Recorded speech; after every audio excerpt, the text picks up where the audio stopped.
అందరికీ నమస్కారం అండి. ఈరోజైతే మాత్రం మెయిన్‌గా కొత్తగా ఈ ఫీల్డ్‌లోకి వచ్చినోళ్ళు అంటే ఏదో పందెం కోళ్ళు మేపుదాం మనకి ఒక కొంచెం ప్రాఫిటబుల్‌గా ఉంటది అని చెప్పి ఈ ఫీల్డ్‌లోకి వచ్చినోళ్ళు ఎక్కువ ఎదుర్కొనే సమస్య అనేది కాళ్ళపట్లు. ఈ కాళ్ళపట్ల నుంచి బయటపడటం కొంతమందికి మెడిసిన్ తెలుసు, కొంతమంది మెడిసిన్ తెలీదు. సో, ఆ తెలియని వాళ్ళందరికీ రీచ్ అయ్యేలాగా వీడియో షేర్ చేయండి. వీడియో అయితే మాత్రం ఖచ్చితంగా లైక్ చేయండి. మ్యాటర్‌లోకి వెళ్ళిపోతే మెయిన్‌గా ఈ కాళ్ళపట్లు రావడానికి చాలా కారణాలు ఉన్నాయి. ఒకటి వాతం చేయటం, 2 డీవార్మింగ్ ప్రాపర్‌గా చేయకపోవటం అండ్ ఫైనల్‌గా మూడోది ఏందంటే బాడీలో ఉండేటువంటి విటమిన్ కంటెంట్ డౌన్ అయిపోవటం. B complex vitamin B content అనేది డౌన్ అయిపోవటం వల్ల ఫస్ట్ ఎఫెక్ట్ అయ్యేది కాళ్ళు. సో, దీనికి కావచ్చు అండ్ ఇంకోటి ఏంటంటే నరాలు దెబ్బతింటున్నాయి అంటే ఆటోమేటిక్‌గా అది విటమిన్ బి డౌన్ అయిందంటే ఆటోమేటిక్‌గా నరాల్లో పటుత్వం లేదు. సో, దాన్ని మనం ఇంప్రూవ్ చేయాలి. సో, ఈ 3 కారణాలు మెయిన్. మరి మ్యాటర్‌లోకి వెళ్ళిపోతే వాతం వల్ల కాళ్ళపట్లు వస్తాయి. ఈ వాతం అవ్వకుండా ఉండాలంటే కోడికి వాతం చేయకుండా ఉండాలంటే వారానికి ఒకసారి కానీ 10 రోజులకు ఒకసారి కానీ సొంటి అని చెప్పి మన ఆయుర్వేదిక్ షాప్‌లో దొరుకుతుంది. సొంటి లేకపోతే అల్లం ఈ రెండిట్లో ఏదో ఒకటి ఒక 10 గ్రాములు తెచ్చుకోండి.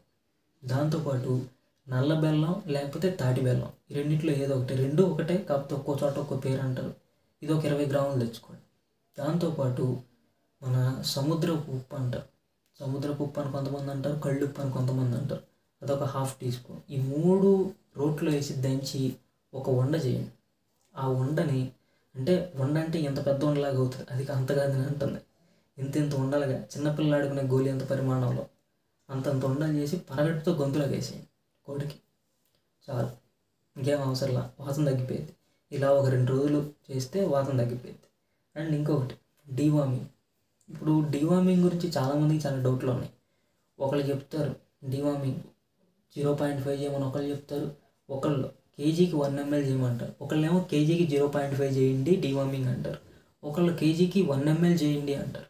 కానీ వాళ్ళు చెప్తున్న విషయం అనేది పక్కన పెట్టండి. ఫస్ట్ ఆఫ్ ఆల్ మీకు ఇచ్చే క్లారిటీ ఏంటంటే డీవార్మింగ్ గురించి నేను డీవార్మింగ్ లిక్విడ్ అనేది ఎలా వాడాలంటే ఫస్ట్ ఆఫ్ ఆల్ లిక్విడ్ని బేస్ చేసుకొని ఒక్కొక్క లిక్విడ్ ఉంటుంది హై కాన్సన్ట్రేషన్, ఒక్కొక్క లిక్విడ్ ఉంటుంది లో కాన్సన్ట్రేషన్. అంటే దాంట్లో ఉండేటువంటి ఆ పాముల్ని చంపే మెడిసిన్ అనేది కొన్నిట్లో హై కాన్సన్ట్రేషన్ ఉంటుంది, కొన్నిట్లో లో కాన్సన్ట్రేషన్ ఉంటుంది. అండ్ ఇంకొకటి కోడి యొక్క హెల్త్ కండిషన్.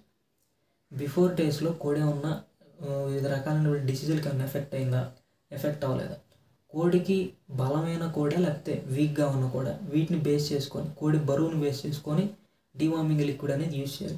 వాళ్ళు ఏదో చెప్పారు, వీళ్ళు ఏదో చెప్తున్నారు, వాళ్ళు అది చెప్పారు, వీళ్ళు చెప్పారు అనే విషయం పక్కన పెట్టండి. ఫస్ట్ వీటిని బేస్ చేసుకొని డీవార్మింగ్ చేయాలి ఎప్పుడైనా కానీ. ఓకే. అండ్ ఇంకొక విషయం ఏంటంటే డీవార్మింగ్ అనేది ప్రాపర్గా ఉన్నది ఉన్నట్టు కోడి ఆరోగ్య పరిస్థితిని బేస్ చేసుకొని కనుక మీరు డీవార్మింగ్ చేస్తే పాములు ఖచ్చితంగా పడిపోతాయి.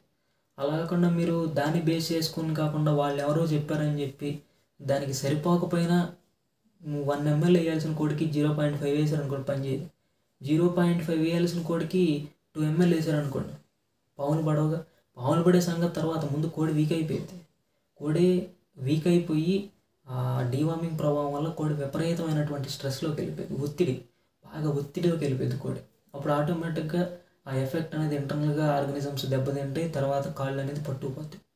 సో, ఈ సిచ్యువేషన్ అనేది క్రియేట్ అవ్వకూడదు. అండ్ ఇంకొక విషయం బాడీలో విటమిన్ డౌన్ అయిపోవటం. బాడీలో విటమిన్ డౌన్ అయిపోవటం అంటే vitamin B content, B complex అంటాం కదా, ఆ విటమిన్ బి కంటెంట్ అనేది డౌన్ అయిపోవటం వల్ల కాళ్ళపట్లు వస్తాయి. విటమిన్ బి డౌన్ అయిపోయింది అనుకోండి, మెడిసిన్ కూడా వాడుకోవచ్చు. ఇందాక నేను చెప్పాను కదా డీవార్మింగ్ ఎక్కువగా చేసినా తక్కువగా చేసినా అని చెప్పి. సో, అక్కడ కూడా మనం కాళ్ళపట్లు వచ్చినప్పుడు మెడిసిన్ వాడవచ్చు. ఆ మెడిసిన్ సపరేట్గా ఉంటుంది. ఆ మెడిసిన్ అనేది కండిషన్ బేస్ చేసుకొని మారుతూ ఉంటుంది. సో, అందుకని దాని డోసేజీ ఏ మెడిసిన్ నేను చెప్పట్లేదు అక్కడ. దీంట్లో అయితే మాత్రం ఇప్పుడు B complex vitamin B down అయిపోయింది. విటమిన్ బి డౌన్ అయిపోయినప్పుడు మనం దానికి బి కాంప్లెక్స్ ఇంజెక్షన్ ఏదో ఒకటి, ఫర్ సపోజ్ ట్రైబీ వెట్ అయినా చేసుకోవచ్చు, న్యూరోకేర్ వెట్ అయినా చేసుకోవచ్చు, లేకపోతే న్యూరోకైండ్ గోల్డ్, న్యూరోకైండ్ ప్లస్, లేకపోతే రీనర్వ్ ప్లస్, ఇటువంటి ఇంజెక్షన్లు యూజ్ చేసుకుంటా దానికి సపోర్టివ్గా బి కాంప్లెక్స్ డౌన్ అయిపోయింది కదా, దానికి సపోర్టివ్గా హోమియోపతిలో బెస్ట్ మెడిసిన్స్ ఉన్నాయి. జెల్సేమియో 200 ఉంది, రూస్టాక్స్ 200 ఉంది, హైపరికాన్ 200 ఉంది, కాస్టికాన్ 200 ఉంది, ఇలాగా. అండ్ దాంతోపాటు ఖలీఫాస్, కాల్కేరియా ఫాస్పరికా, మెక్ఫాస్, ఫెర్రోఫాస్, జింక్మెట్, సికోటా విరోసా, ఇవన్నీ మనం ఈ కాళ్ళపట్లు వచ్చినప్పుడు యూజ్ చేసే మెడిసిన్స్. ఆటోమేటిక్గా విటమిన్ బి డౌన్ అయిపోయింది అనుకోండి, కాళ్ళు పడిపోతాయి. అప్పుడు ఎక్కడైతే ఎఫెక్ట్ అయిందో ఆ భాగంలో నరం అనేది చచ్చుబడిపోయింది. సో ఆ భాగాన్ని మళ్ళీ చచ్చుబడిపోయినటువంటి, అంటే చచ్చుబడిపోవడం పూర్తిగా పడిపోదు, అక్కడ పట్టు అనేది చెక్కదు ఆ నరం. సో ఆ నరంలో మళ్ళీ ఎనర్జీ అనేది రీప్రొడ్యూస్ చేసి కొంచెం కోడిని లెగిసేలాగా చేయడానికి ఈ బి కాంప్లెక్స్ ఇంజెక్షన్లు, అలాగే ఈ హోమియోపతి మెడిసిన్స్ అనేవి ఉపయోగపడతాయి. ఎప్పుడైనా కానీ హోమియోపతి మెడిసిన్ వాడేటప్పుడు ఒక విషయం గుర్తుంచుకోండి. హోమియోపతి మెడిసిన్ అనేది ఏదో ఒకే డిసీజ్కి ఒకటే కాదు, ఒక్కొక్క డిసీజ్కి ప్రాపర్గా చెప్తున్నాను 5-6 మెడిసిన్స్ ఉన్నాయి.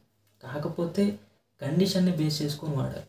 ఇప్పుడు సపోజ్ ఏదో ఒక ప్రాబ్లం వచ్చింది, దానికి ఇంగ్లీష్ మెడిసిన్లో అయితే మాత్రం 2 ఇంజక్షన్లు ఉంటాయి, ఇది కాపుతుంది అది కాపుతుంది, ఏదైనా చేసుకోవచ్చు, నో ప్రాబ్లం. కానీ హోమియోపతిలో అలా ఉండదు, సిమ్టమ్స్ని బేస్ చేసుకొని మెడిసిన్ ఉంటుంది. ఇప్పుడు సపోజ్ దగ్గుకి, ఇప్పుడు మనకి దగ్గు వచ్చిద్దా, హెల్త్ కండిషన్ అంతా బాగానే ఉండి కేవలం దగ్గు ఉంటే ఒక మెడిసిన్ ఉంటుంది. దగ్గుతో పాటు జలుబు ఉంటే దానికి ఇంకొక మెడిసిన్ ఉంటుంది. ఈ 2 కలిపి ఒకే మెడిసిన్ ఉంటుంది. మళ్ళీ వీటన్నిటితో పాటు జ్వరం ఉందనుకోండి, దానికి కూడా ఇంకో మెడిసిన్ ఉంటుంది. సో ఇలాగే సిమ్టమ్స్ని బేస్ చేసుకొని వాడాలి మెడిసిన్ అనేది హోమియోపతిలో. సో అదైతే గుర్తుంచుకోండి. ఏదో కోడికి జలుబు చేసింది, లేకపోతే కోడికి కాలపట్లు వచ్చేసినాయి అని చెప్పి ఒకే మెడిసిన్ వాడకూడదు. Symptoms based up only for. So ఇదైతే గుర్తుంచుకోండి. అండ్ ఇంకొక విషయం ఏంటంటే, బాగా సివియర్ అయిపోతుంది కాలపట్లు వచ్చినప్పుడు కొంతమంది కేర్ తీసుకోరు. అదే తగ్గిపోద్దిలే, మనం న్యూరోబిన్ ఇంజెక్షను, పాలిబిన్ ఇంజెక్షను ఓన్లీ అదొక్కటి చేస్తే తగ్గిపోద్దిలే అనుకుంటారు. అదొక్కటే చేస్తే కోడి తగ్గదు. ఆ ఒక్కటి చేసినప్పుడు రికవర్ అవ్వదు. దానికి సపోర్టివ్గా హోమియోపతి వాడితేనే ఇప్పుడు సెట్ అవుతున్నాయి. ఓకేనా? మీరు కేవలం అదొక్కటి చేసి న్యూరోబిన్నో లేకపోతే పాలిబిన్నో లేకపోతే మోనోసెఫ్ చేసి కాలుపట్లు తగ్గమ్మ కాలుపట్లు అంటే తగ్గదు. దానికి విరుగుడు అనేది కరెక్ట్ టైం విరుగుడు ఇస్తే అప్పుడు తగ్గుతుంది. ఇప్పుడు సపోజు పాము కాటేసింది అనుకోండి, తాసుపాము మీద కాటేసింది, దానికి మనం తగ్గమ్మ అని చెప్పి ఏదైనా యాంటీబయాటిక్ ఇస్తామా? ఇవ్వం కదా. యాంటీడోట్ ఇవ్వాలి. యాంటీడోట్ అంటే ఏంది? విషానికి విరుగుడు ఇవ్వాలి. మనం విరుగుడు ఇవ్వకుండా యాంటీబయాటిక్ ఇస్తే అదేం పనిచేయదు కదా. సో ఇది అంతే. ఏదైనా ఒక డిసీజు లేకపోతే ఒక ప్రాబ్లం వచ్చినప్పుడు దానికి ప్రాపర్గా ఆల్టర్నేటివ్గా దానికి ఆపోజిట్గా దానికి విరుగుడుగా పనిచేసేటువంటి ఒక మెడిసిన్ ఇవ్వగలిగితేనే రోగం కావచ్చు, ఏ ప్రాబ్లం అయినా క్యూర్ అవుతుంది. సో మరి ఇది పరిస్థితి. అయితే ఇంకోటి ఏంటంటే, కోడి బాగా పట్లు వచ్చేస్తాయి, కాళ్ళు బాగా పట్లు వచ్చి కాళ్ళు సాపేస్తాయి, 2 కాళ్ళు పక్కకు వదిలేసి ఇలా పక్కకు పడిపోతాయి కోడి. ఆ సిచ్యువేషన్లో ఈ మెడికేషన్ సెట్ అవ్వదు, దానికి ఇంకొక మెడికేషన్ ఉంటుంది. సో అది హార్డ్ మెడికేషను, దానికి separate injection, separate homeopathy medicine. So అక్కడ వరకు ఎవరు తీసుకురాకండి. ఎందుకంటే ఇప్పుడు నేను అది చెప్పాను అనుకోండి, మనం అది తీసుకొచ్చి బాగా చేస్తారు కాళ్ళపట్లు వచ్చినప్పుడు. అది సివియర్ అయినప్పుడే చేయాలి, ఉత్తనే చేయకూడదు. సో దాన్ని ప్రొసీజర్ అనేది ఏదన్నా సివియర్ కంప్లైంట్ వచ్చినప్పుడు నాకు పర్సనల్గా కాంటాక్ట్ అయితే నేను దాని గురించి ఈ మెడిసిన్ వాడండి, ఆ మెడిసిన్ వాడండి రిఫర్ చేయడానికి అవకాశం ఉంటుంది. సో మరి మ్యాటర్ అయితే ఇది. ఇంకా ఏమైనా ఇన్ఫర్మేషన్ కావాలంటే కింద డిస్క్రిప్షన్లో, ఈ వీడియో కింద అయితే నా నెంబర్ ఉండదు, లాస్ట్ వీడియోస్ కింద సెర్చ్ చేయండి, డిస్క్రిప్షన్లో నా నెంబర్ ఉంటుంది, చూడండి, నాకు వాట్సాప్లో కాంటాక్ట్. లేకపోతే కింద డిస్క్రిప్షన్లో పెడతానులేండి, చూడండి నెంబర్ అనేది. Thank you so much. Thanks for your support. వీడియోని ఖచ్చితంగా లైక్ చేయండి, షేర్ చేయండి. మీకు కనుక మన ఛానల్లో వస్తున్న కంటెంట్ నచ్చితే ఖచ్చితంగా సబ్స్క్రైబ్ చేయండి. Thanks for your support.